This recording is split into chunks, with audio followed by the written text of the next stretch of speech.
Jason spent the rest of the night haunted by her presence. Every laugh she shared, every glass of champagne she raised, echoed like a verdict in his mind. Later that night, a colleague pulled him aside. "You should know," the man said, voice low. "That woman, Emily Tran? Her firm just acquired a 34% controlling interest in Wu Holdings." Jason froze. It couldn't be, but it was. And just like that, the tables had turned. Back at her apartment, Emily sipped her tea by the window, watching the city lights. Her assistant had updated her on the Wu deal. It was finalized. Her seat at the board was now secured. She picked up her phone and scrolled through old photos. One stopped her, a blurry image of her and Jason laughing on the quad. She stared at it, not with longing, but with recognition. That version of her had believed in fairy tales, in forgiveness, in love that could withstand power. This version of her believed in leverage. And tomorrow, she would walk into the lion's den, not to plead, not to remind, but to lead. The boardroom at Wu Holdings was a monument to old power. Marble table, floor-to-ceiling windows, and a panoramic view of downtown Los Angeles, once symbols of the untouchable empire Jason Wu was born to command. But today, everything felt smaller. The chairs, the view, even Jason himself. He sat at the head of the table, watching the clock. His team was tense. Rumors swirled about a new investor, about changes coming. No one knew who was behind it. All Jason had was a name. Mirror Capital. The door opened. Emily Tran walked in. She wore a dark navy suit that sharpened her every move. Her heels clicked across the marble like a metronome, steady and assured. Jason stood up out of instinct, then caught himself. Their eyes met. He hadn't seen her this close in years. "Ms. Tran," he said quietly. "Mr. Wu," she returned, voice smooth. She didn't offer a handshake.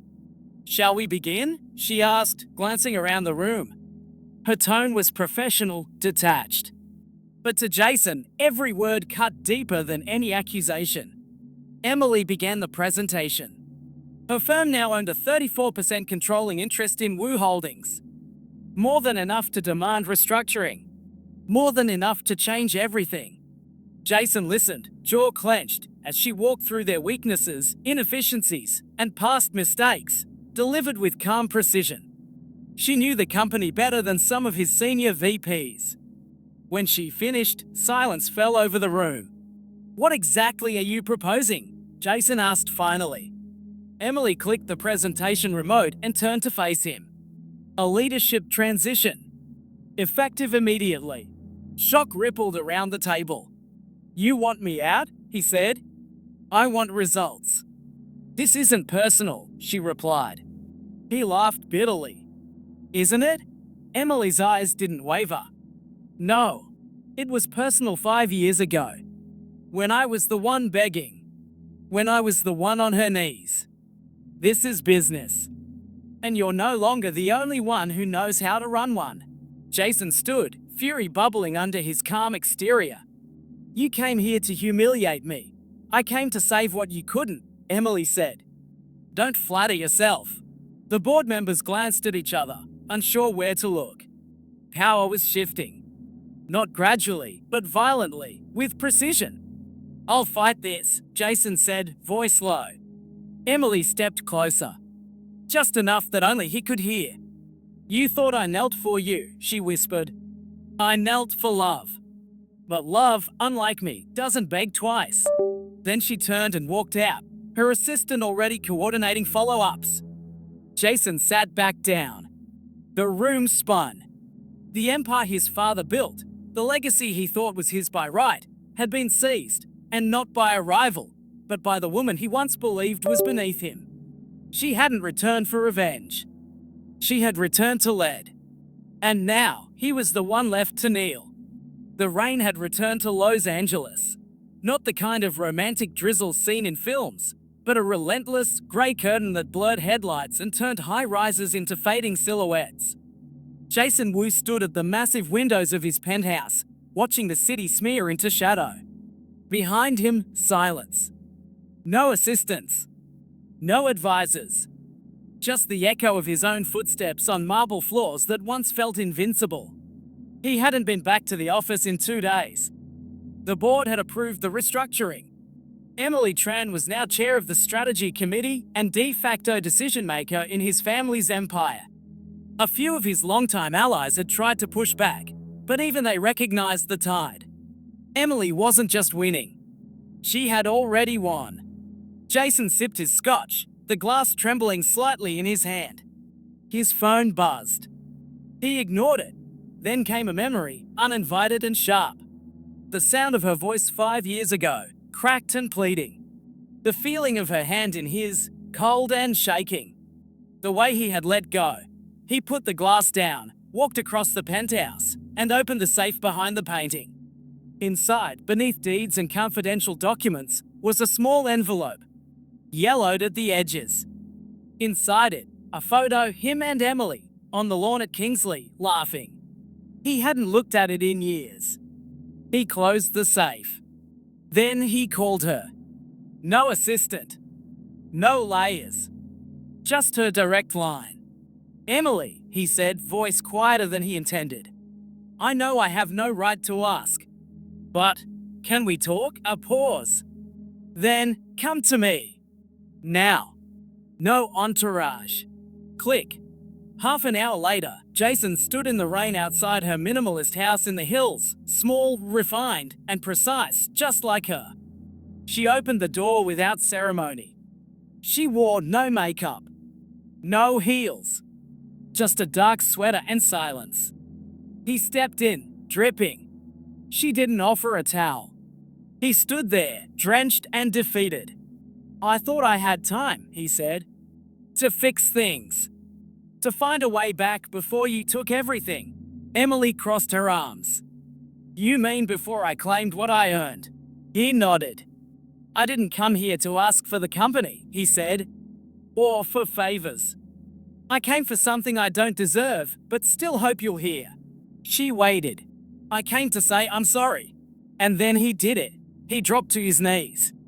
The rainwater on his clothes soaked into the hardwood, but he didn't move.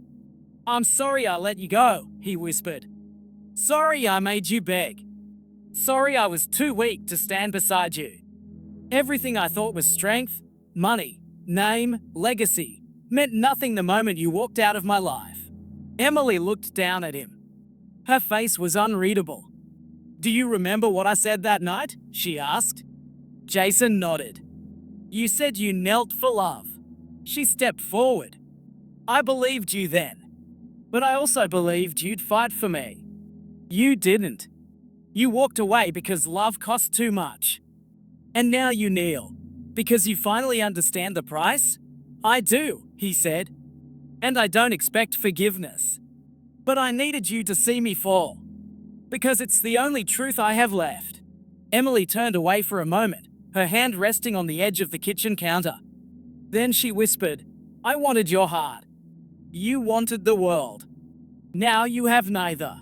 Jason closed his eyes. A long silence stretched between them. Then she walked past him. For what it's worth, she said, I hope you learn to build something better from the wreckage. Because I did. She opened the door. He stood slowly, water dripping onto the floor. Goodbye, Jason. He paused at the threshold. Not goodbye, he said softly. Just, thank you. And then he stepped back into the rain. Inside, Emily sat down alone at the kitchen table. She poured a glass of water. Her hands were steady.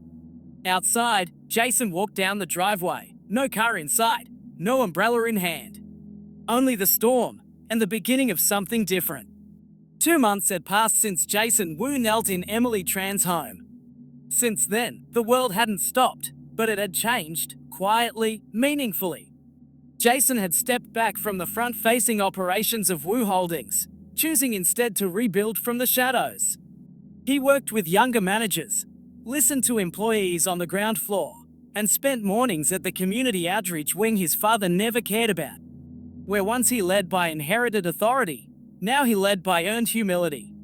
He didn't speak publicly about what had happened between him and Emily, but his actions said enough.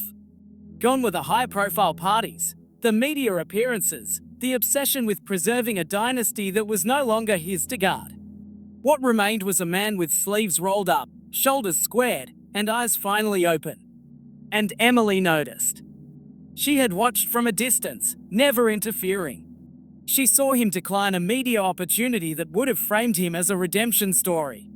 She saw him quietly refund a series of old misappropriated funds to a tenant fund his company had once neglected.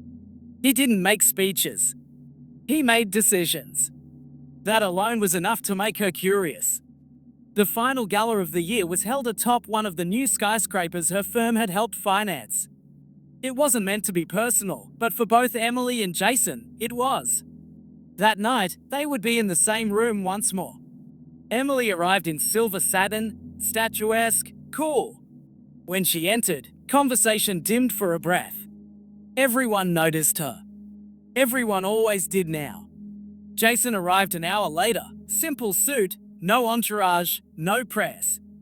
He greeted a few colleagues and kept to the edges of the party. During the awards segment, Jason was called to the stage. Not for a business honor, but for a humanitarian award. His efforts in rebuilding community centers, housing rehabilitation, and pro bono mentorship for young entrepreneurs. He took the stage quietly. "I was once taught that power is inherited," he began. "That legacy is something you protect. But I've learned legacy isn't what you keep. It's what you leave better." He paused, searching the crowd. "My thanks goes to someone who isn't on this stage, but whose strength, conviction, and pain made me face myself. Emily Tran, thank you for showing me what real leadership looks like." Gasps scattered across the room. Emily sat still, a quiet steel in her posture. She didn't smile, didn't blink, but she heard him. After the event, on the rooftop garden outside the ballroom, she found him. He was standing near the edge, watching the skyline. When she approached, he turned slowly, no surprise in his eyes. "You didn't have to say that," she said. "I know," he answered. "What I meant, every word." They stood in silence for a moment. Then Jason spoke again. "I'm not here to ask for a second chance. I don't deserve it. But I wanted you to see that I've changed, not for you, but because of what you made me realize." Emily looked at him, truly looked. "You finally understand what I saw in you," she said softly. "The person I believed in," he nodded. "And I'll carry that belief forward, whether you walk with me or not." She stepped closer. "I spent years building walls," she said, "to protect myself from how much it hurt to believe in you." Jason didn't speak. "But tonight," she continued, "I saw someone who's no longer hiding behind legacy or guilt. I saw someone standing." He met her gaze. "Then I'll keep standing. No kneeling. No begging. Just hoping." She offered her hand. "This time," she whispered, "let's walk side by side." He took it, and for the first time in years, no one knelt. They simply stood, together, beneath the open sky. The end.